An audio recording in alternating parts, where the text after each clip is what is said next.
Hello and welcome back to Work Wednesday. I'm Sheen and this is Ali, my friend. What are we talking about today? Okay, his mouth is full. I don't know, what do you want to talk about? I thought we were going to talk about financial independence today and alright. what it means. Financial Independence Day. Alright, talk to us then. What do you understand by the term financial independence? Right, so I think my understanding of it is a bit wrong or limited. Okay. So I thought financial independence means that you don't have to worry about, month to month, paying the bills. Okay. Are we going to have enough money? Or waiting for a specific date when your salary comes in for you to be able to do big purchases and stuff like that. Okay. And I suppose that's part of it, right? But that's not all of it. So kind of not living paycheck to paycheck. Okay. So why are we talking about financial independence as a topic? Like, why do you care about it? It's not the sort of thing we normally talk about on Work Wednesdays. No, but I think financial knowledge is important for our generation especially.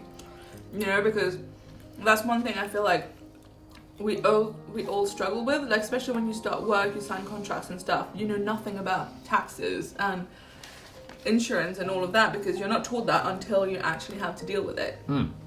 And I think this kind of knowledge is important for us to share. Okay, that makes sense. I guess the phrase financial independence from people who are into this money stuff usually means that you don't have to worry about money outside of your job, like even outside of your job.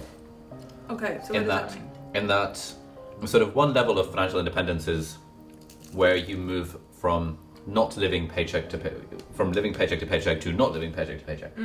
For example, if you have savings and so on, or if you're working and you're making a decent salary. Yeah, so there's leftovers. There's some leftovers, so you don't really have to worry about where the money's coming from month to month. Usually when people say financial independence, usually when some people say financial independence, they mean you could stop working and you still wouldn't have to worry about money. So which is like very much kind of the next level. So this means that you've earned enough for the rest of your life? Basically. Broadly, yeah. So like... Or you have enough sources of passive income that will cater for the rest of your life? Kind of. I think, different people do mean this in different ways. Like, I remember our friend Jake, I once mentioned the idea of financial independence to him. And he asked me, what was my goal for a YouTube channel or whatever. Yeah. And I was like, financial independence. And he was like, but you already are financially independent. Yeah, so you probably had the same understanding as me. And I was like, what? I don't think I am. He was like, yeah, but you can support yourself without your mum. And I was like, no, I don't mean financial independence from my parents. I mean financial independence from my job. And he was like, oh, right. I think that's basically what I understood from it. So when you start earning, you're basically not reliant on your parents anymore. Yeah. And that's certainly one level of financial independence, but there is a whole other level of it, which I think people who are in the I make money through a job mode of life, which is basically people who don't have their own businesses. It feels almost inconceivable that you could be at the point where you would be financially independent from your job. Yeah, because it's hard with just a job, right? It will take some time for you to get to a salary where it will be enough. Yeah, and even then it's just a salary, right? You're literally trading your time for money. Yes. And if you become unwell and you can't work, or you don't want to work, or you get laid off because it's a pandemic, or anything else, you're a bit screwed. The money stops. The money stops until you get another job. Yes. Okay, so how do we work around this then? How do we become financially independent? So I'm actually reading a book at the moment called The Millionaire Fast Lane, which sounds like it's a clickbaity title, but it's actually very good. What is it called? The Millionaire Fast Lane. Let's do it. That's going to be the title of this video. The Millionaire Fast Lane, yeah. Yeah. Essentially, the way he talks about it is like there are three sorts of people based on kind of their attitudes towards money. The first group of people he calls the Sidewalkers. It's an American guy. I call them the Pavementeers probably. And the Sidewalkers... Pavementeers? Yeah, something like that. And kind of the Sidewalkers, you can imagine, would be the people... Oh, this microphone is being a bit weird. Oh no, it's sliding in. Sliding into the DMs. Is it out of shot now? Yes, it is. The Sidewalkers would broadly be the people who are, for example, living paycheck to paycheck, living off credit card debts, not making bill payments on time, thinking So that struggling financially. like playing the lottery, trying to win big on the lottery. Yep. The sorts of people who would be most susceptible to get rich quick schemes. Yep. For example, under this video, if someone masquerades as me and advertises a crypto scam, Yeah. it's the sidewalkers who would be looking for that kind of get rich quick opportunity. Yep. Who would be most susceptible to that. The people want quick more fix, likely right? to buy lottery tickets and so on. And those are the people whose attitude is like, oh, well, money is kind of like this evil thing, and as long as I'm getting by, it doesn't really matter about money. And like, if you're rich, it's probably because you're like, got lucky or because you're famous, or privileged. What's that effect? Yeah. And the way he describes sidewalkers is these are people like on the sidewalk, not taking responsibility for their own financial lives. Okay. And expecting things to be kind of handed to them, and when they tell themselves stories about why they're not successful financially, they say, oh, well, the economy's bad, or oh, well, the government is whatever, or oh, well, my boss is a bit of a dickhead. Okay, but basically, is there some aspect of they don't know how to get out of it? Oh yeah, absolutely. Right? This is not like a deliberate thing based on education. Sure. So some of them might actually not know how to get out of that rut. No, absolutely. Vibe. Okay. Cool. Yeah. Okay, This is not like we're not blaming the sidewalkers for being in the sidewalk situation. Yeah. I'm just saying that's an attitude towards money. Yeah. And the momentum of sidewalkers is towards not being wealthy. You can see why, because there's basically no way to become wealthy if you're a sidewalker. Then beyond the sidewalker, there's you graduate to the slow lane path to wealth. And the slow lane path to wealth is where I would say a lot of our parents are at probably. Okay. Which is that, get a good job, work a good salary, go to a good university to get a good job, make sure you save X percent of your thingy, don't have frivolous expenses, cut down on your lattes, invest money into the stock market if they're into the stock market, or buy a house and pay off your mortgage as soon as possible, because then you're paying off home equity because rent is throwing money down the drain. Yep. The slow lane people would say that, hey, if you can do this consistently, they might be like, oh, the returns of the stock market are looking pretty good, so over time I'll put money into my 401k Roth IRA, my ISA, whatever retirement account my company has, because they match the pension contribution. And then when I'm retired, then I should have enough of a nest egg to live off. Okay. That's like the slow lane path to wealth. Yeah, that's very much our parents' generation. 100%. And I think what's interesting about that is that, so for example, with my mum, I think she had a sort of sidewalk attitude towards wealth. Herself, and sees people who have been successful with the slow lane, i.e. doctors in their 50s with their big houses and stuff, and feels that, oh, that's the way you become wealthy, by being sensible, by being frugal, by not buying lattes, being like, why are you spending money on hiring someone to do something you could do yourself? And that attitude towards wealth. Yeah, because they've seen that work, basically. Exactly. Yeah. Yeah, okay. And so that's a slow lane path to wealth. That's like, okay, you can become wealthy, but probably by the time you're retired, or when you're in your 50s or 60s or even 70s, and these are the sorts of people that would get taken in by, hey, if you invested 10,000 in the stock market 40 years ago, it would be worth 50,000 today, and not really recognizing that, 40 years, I would be in my late 60s now. That's quite old, yeah. And that's pretty old, and for a lot of people, that is, for the people who have graduated from the sidewalk, that is the only other money attitude they have, like the slow lane path to wealth. Yeah. I'm with you. So the book, The Fast Lane Millionaire, is about, actually there is a faster lane. And if you see, for example, a dude or a person in their early 30s driving a Lamborghini, there's no way they got there through the slow lane path. Yeah. They did not invest in mutual funds and pay down their mortgage as soon as possible and then build up the 8% stock market returns. They somehow made money when they were young. Right, and we're not talking about people who could be coming from wealthy families. No, exactly, yeah. So the slow laners and the sidewalkers would look at, a young person with a Lamborghini and automatically think either that person's an athlete, or they're a celebrity, or their parents are rich. Right. Those are the only options in their mind. Okay. Whereas, in reality, a lot of the people who are young and rich have gotten there through the fast lane. And the fast lane involves, broadly, building something that lets you leverage your own time and your own skills. Okay. And so there's a good parable that he talks about in this, which is about, I don't know how true this is, but apparently back in the day, the times of the pharaoh and the pyramids and stuff. Sure. There were these two brothers who were interested in building pyramids, and the pharaoh was like, right, I want you both to build me a super legit pyramid, and when you're done, once you build the pyramids, I promise you riches and blah blah blah. And so there's these two brothers, let's call them Ali and Table. No. Let's call them Harry and Ron, right? Sure. Harry and Ron are the two brothers. Yeah. Are Harry- they building together, right? No, they're building separate pyramids. Oh, they're building. Okay. Yeah. So there's So- competition here. Sort of. It's not really competition. Like Pharaoh just wants Oh, a he pyramid. just wants both. Okay. Yeah. He quite like two pyramids. Two's better than one, and so on. Sure. So Harry's approach to building a pyramid is like, all right, let me lay the foundation. So he starts off by hauling bricks and laying the foundation. It takes him like 6 months to a year to build the foundation of the pyramid. And he's like, all right, time for layer number 2. And he's like, oh, bloody hell, these rocks are really heavy. So he hires like a training coach to train him to lift heavier rocks. Okay. And toils for another 3 years to lay down the second layer of pyramids. Okay. And the higher up he goes, he was like, It takes longer, bloody yeah. hell, I can't lift these rocks. So he thinks, okay, well, the way to do that is to become hencher myself, and spends even more of his time and money eating the right stuff, training, like working really, really, really hard to lift these rocks. About a year into this, he goes to visit his brother Ron. And his brother is like, has not even started building the pyramid. His brother's just chilling in his workshop, like, looking at some diagrams and stuff. Sure. And Harry's like, dude, what the hell are you doing? Like, we need to build this pyramid. Yeah. And the guy's like, don't worry about it, I got this. And then Harry's like, no, you're an idiot, you've got to start laying bricks. And the brother's like, don't worry about me, you do you. And then sort of, there's all these townspeople and they're watching these guys build the pyramids because this is a big spectacle. And Harry, because he's been doing the work, has all these people watching him.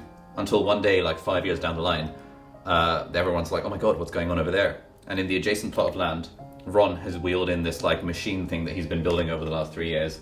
Takes the bricks, and using his machine, he basically bangs out the entire pyramid in like 2 years, which is sort of 10 times faster than his brother did. And his brother is like, oh my god, this machine thing is a myth. I don't believe in the machine. I'm going to keep on working hard myself. Okay. And by the time he gets to the 10th level, the pyramid has 12 levels, he has a heart attack and he dies. Oh dear. And so this kind of parable talks about basically is the difference between the fast laners and everyone else. Yeah. Where everyone else is like Harry, thinking that like they have to do the work themselves and toiling for it and working really, really hard to get to the point of this promised return 30 years down the line, not realizing they could just die before then. You could not make it, yeah. Exactly. Whereas wow. Ron, the fast laner, has decided, you know what, I'm going to use my skills, I'm going to learn, I'm going to educate myself, I'm going to figure out how to build a machine that can build the pyramid for me so that I don't have to do it myself.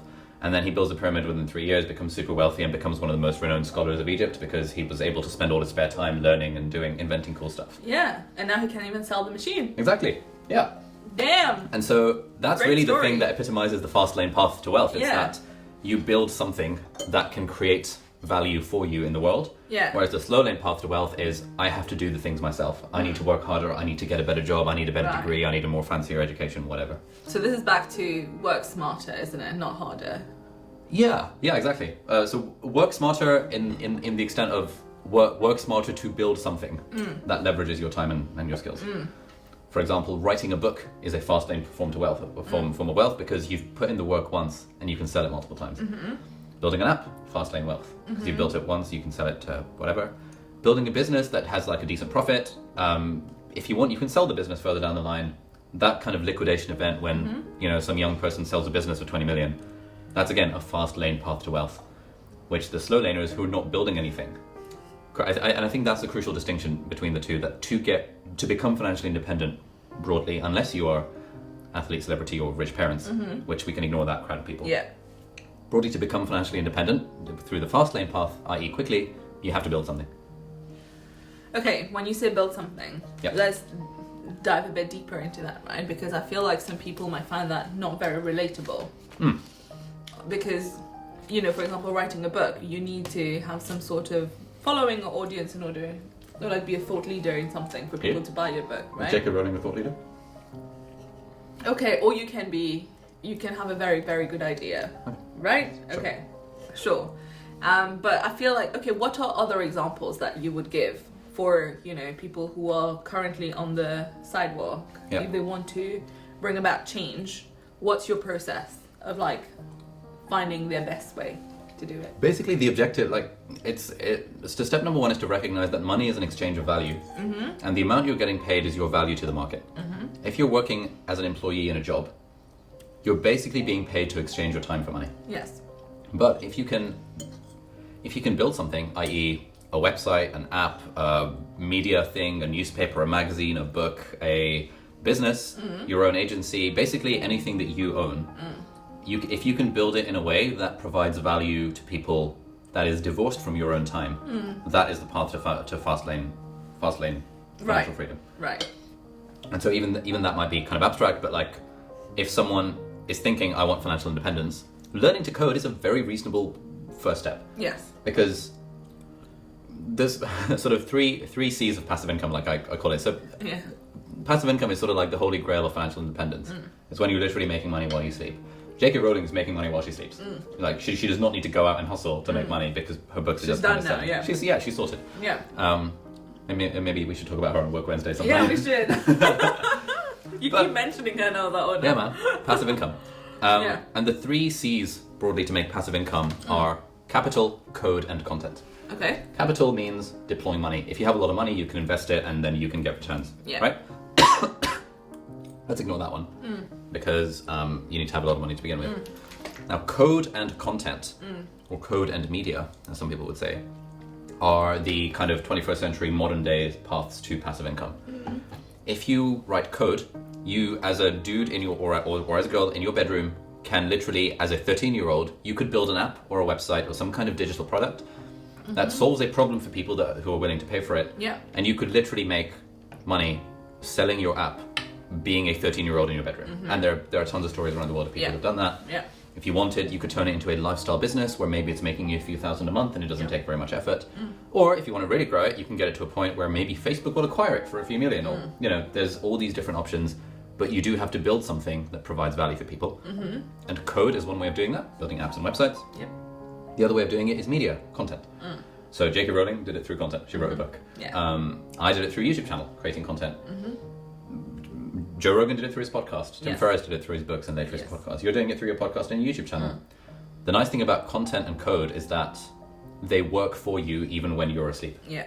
So people are watching this video while you and I are sleeping. You're making AdSense money from it. Yes. You're going on the fast lane path to financial freedom Yes. by building something, i.e. this YouTube channel, which is generating money for you while you sleep. Yes. Um, Which is mad. yeah, it's insane. It's really cool. It's insane. Yeah. When I found out, the first time I looked at the analytics for my website and I realized how many people were looking at it while I was not even doing anything on the Yeah. website, you're like, oh, it's mad. Yeah, man. Things can happen in the background. Yeah. You should do it. Okay. Yeah, so that's another thing I was going to ask, but you've covered it, because sometimes people also have the misconception that you need to have capital in order to start these things. Yeah.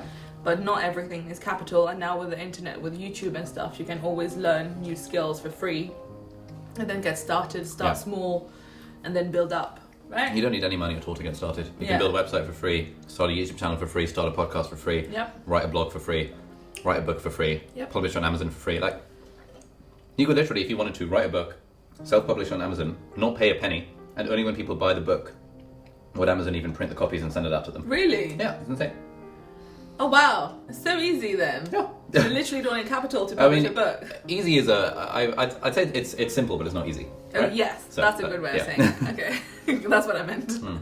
That's very cool. Okay. Well, we've covered what is financial independence, Yep. and we've covered ways of becoming financially independent. What are the advantages of being financially independent? Because some people might just say, oh, what's the point, right? I don't need to amass a wide amount of money. I think the main thing about financial independence is that it buys you freedom. Okay, freedom in terms of... Freedom in terms of being able to do what you actually want to do. So let's say you're one of those people who genuinely enjoys their job. I met one of those yesterday. It's rare to find someone who genuinely enjoys their job. But she was like, yeah, I enjoy my job 5 days a week, 4 days in the office, 1 day from home. It's actually really fun. And let's say you're one of those people who enjoys their job. But now let's say you have kids and you want to spend more time with the kids. Yeah. But you're like, well, I kind of want to go down to part-time so I can watch my kids grow up and spend more time with the kids. But if I go part-time, my salary goes down. Maybe we don't have enough money then coming in to pay the mortgage and the bills and so on. Yep. Maybe if I'm working some of the time, we have to hire like a nanny to look after the kids, and that basically costs the full-time salary for a person. You're in this position where the thing you want to do is spend time with your kids and watch them grow up and stuff. But the thing that you have to do is go to your job to pay the bills. You need the money, yeah. You need the money. If you have streams of passive income or whatever, if you've written a book that maybe sells like, I don't know, a couple of dozen copies a month on Amazon, that's making you a few $100. That is a few $100 that's buying your freedom in a way that your job isn't, because your job is tied to your time. I see. Taking that a step further, if you're the sort of person who doesn't really enjoy their job and you do want to quit it completely, if you're financially independent, you can quit your job and do the thing that you actually care about. Or let's say you like your job, but you've got some kids, you want to put them through private school or whatever, but your job is not bringing enough money, whatever. Having extra streams of income buys you the ability to choose what you want to do. And so for me, like, I enjoy being a doctor. I just don't enjoy being a doctor 5 or 6 days a week. Yeah. And so the fact that I'm financially independent at this point, thanks to YouTube channel and so on, means that I can choose to work part-time if that's what I want. Yeah. Or I can choose to work full-time if that's what I want. Yeah. But I've got the option. I can do what I want. Yeah, you right? can even choose to work for free. I can choose to work for free. I can literally volunteer my services. Yeah. Which, if I really wanted to work somewhere, I'd be like, look, I'm happy to work because I enjoy it. I don't need to be paid for it because I'm making money through my other stuff. So, I'm just doing what I want. That's cool. That's the real benefit of financial independence. It buys you freedom in a way that few other things do. Are there any downside? Do people end up... Can it go wrong? I mean, it's a hard journey. Yeah. Like, no one is saying that this sort of thing is easy. The 13-year-old who built apps in their bedroom. Yes. Are probably kind of going, I would go home from school and just code for 8 hours. That probably meant that I was missing out on a few TV shows and a few, like, going to parties and things, assuming I was even invited to the parties. So in a way, it is a sort of sacrifice. But I think the real secret there is to learn to enjoy the journey, right? So for me, it never felt like work. I would get home from school, I'd be like, oh my god, I cannot wait to go on getacoder.com and advertise my services as a freelance web designer. I cannot wait to continue to build this website that I'm trying to use to make money. So you thought you actually enjoyed the process? It was an absolute blast. Okay. It was like the most fulfilling, meaningful thing I did in my life as a teenager. Oh wow. Like, I'd go to school, I'd hang out with my mates, we'd sing songs and stuff at lunchtime. Come home, do my homework, get to the very bare minimum to still get an A star, obviously, and then spend the rest of the 8 hours of the night, like, doing coding and stuff. And that's really, really, really fun. So it's about finding what you actually enjoy, so it's not too hard, because it's hard work, so you enjoy it. Yeah, exactly. There's sort of two things there. Part of it is finding something that you enjoy, but another part of it is choosing to enjoy the thing that you find. Like, you could probably, if you decided to learn to code, you probably could enjoy it. But right now you're sort of thinking, oh, I won't enjoy learning to code. Can I remind you that I know how to code? Did you? Yes. Really? I wrote my whole thesis. In LaTeX? I coded my whole thesis on LaTeX. Nice. Amazing. I'm a little bit offended. Yeah? I did not enjoy it. I hate coding. Mostly because of the troubleshooting thing. I'm really bad at it. But I didn't spend enough time with it. It wasn't a priority. Yeah. I'm sure it could be fun. Yeah. But I do really like the quality of things that come from, coding. For example, the thesis looks a lot better. Yeah, mate, it looks sick. I'm still offended. I can't believe you thought I didn't know how to code. By code, I don't mean things like LaTeX, which is effectively like a display language. I'm talking things like Python and stuff, where you're like programming your own models. I created a model. Oh, nice. Yes. That's cool. That would connect my veins in my bone for me. That's really cool. Yeah. You can use that and make a website. Does that count? I think so. Are you finally convinced that I can code? Jesus. Have we? Did we include the bit from last week's episode where you were like struggling to edit videos? I was struggling to edit. Yes, we did. We did. Okay. Just checking. Why are you reminding me of this? No, I'm just pleasantly surprised. I am a woman in STEM. Yeah. So yeah, financial independence coming your way thanks to this YouTube channel. Yay! Well, great. This has been useful. For once, I'm the one who was eating, and you were the one talking. I was eating as well. Oh, where did the food go? Also, we wear the same clothes every time. Is this our Work Wednesday uniform now? Look, man, this is why I'm financially independent. I only have one outfit. Okay. I'll save money. I have more than one outfit, but I don't know why we end up wearing this every time. Anyway. Well, thank you for being here. Thank you for explaining. That's right. This was very clear. And maybe for next week, we can ask people to send in suggestions. Yeah. Let us know in the comment section if there's anything you'd like us to talk about while we eat. So thank you, and see you next week. Bye.